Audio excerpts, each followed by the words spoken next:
যদি আপনি আপনার ফেসবুক পেজটা সঠিকভাবে সেট আপ না করেন, তাহলে আপনি ওইখান থেকে কিন্তু কোনোদিনও মনিটাইজ পাবেন না। আপনার ভিডিওগুলি কিন্তু কখনোই ভাইরাল হবে না। তো অবশ্যই আপনাকে ফেসবুক পেজ তৈরি করার পর ওইটা আপনি সঠিকভাবে সেট আপ করেছেন কিনা এটা চেক করে নেবেন আজকের এই ভিডিও থেকে। এবং যদি আপনি সেট আপ না করে থাকেন, কিভাবে সেট আপ করবেন সেটাও কিন্তু জানতে পারবেন এই ভিডিও থেকে। ভিডিওটি না টেনে সম্পূর্ণ কন্টিনিউ করবেন। তো আপনি আপনার ফেসবুক পেজটি কিভাবে সঠিকভাবে সেট আপ করবেন তার জন্য চলে আসবেন। আপনি প্রথমেই আপনার পেজে যে পেজটা আপনি সেট আপ করবেন ওইটা আপনি এখানে সুইচ করে নেবেন।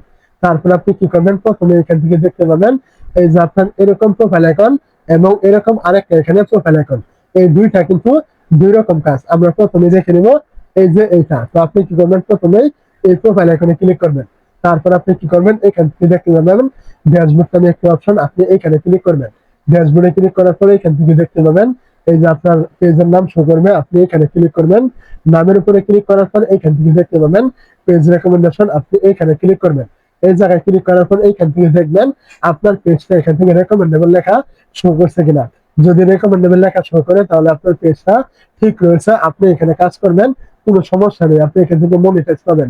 আর যদি আপনি দেখেন এখান থেকে আপনার এই রেকমেন্ডেবল লেখা শো না করে অন্য লেখা শো করছে, নট রেকমেন্ডেবল অথবা রেকমেন্ডেবল সাসপেন্ড এরকম কোনো লেখা, তাহলে আপনি এই পেজে কাজ করবেন না। এখান থেকে আপনার কোনো প্রকার ইনকাম হবে না। কেন হবে না?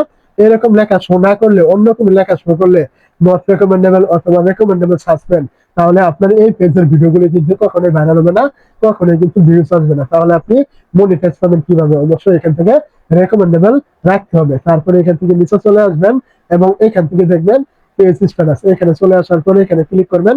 তারপরে এখান থেকে দেখবেন এখানে আপনার টিক মার্ক করা আছে কিনা। টিক মার্ক করা থাকলে এখানে কাজ করবেন, না থাকলে কাজ করবেন না, অন্য একটা পেজ করে কাজ করবেন। তারপরে এখান থেকে ব্যাগে চলে আসবেন।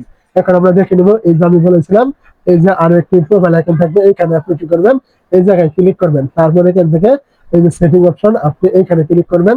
এই জায়গায় ক্লিক করার পর আপনি কি করবেন, এইখান থেকে আপনি নিচের দিকে চলে আসবেন। নিচের দিকে চলে আসার পর এইখান থেকে দেখতে পাবেন নিচে একটা অপশন এখান থেকে দেওয়া রয়েছে ফলোয়ার্স এন্ড পাবলিক কন্টেন্ট। আপনি কি করবেন, এইখানে ক্লিক করবেন। এই জায়গায় ক্লিক করার পর এখান থেকে দেখবেন এই প্রত্যেকটা আপনার পাবলিক করা আছে কিনা আপনার পেজের, এগুলো খেয়াল করে দেখবেন। পাবলিক না থাকলে আপনি এগুলো পাবলিক করে দিবেন। তারপর আপনি কি করবেন, আবার এখান থেকে ব্যাগে চলে আসবেন এবং আপনি এইখান থেকে দেখবেন how people can find contact you, আপনি এইখানে একটা ক্লিক করবেন। এই জায়গায় ক্লিক করার পর এইখান থেকে দেখবেন এই অপশনটা আপনার চালু করা আছে কিনা। যদি না থাকে এটা অবশ্যই আপনি চালু করে দিবেন। আপনার পেজ সেট আপ করা কমপ্লিট, আর কোনো কিছুই করার দরকার নেই।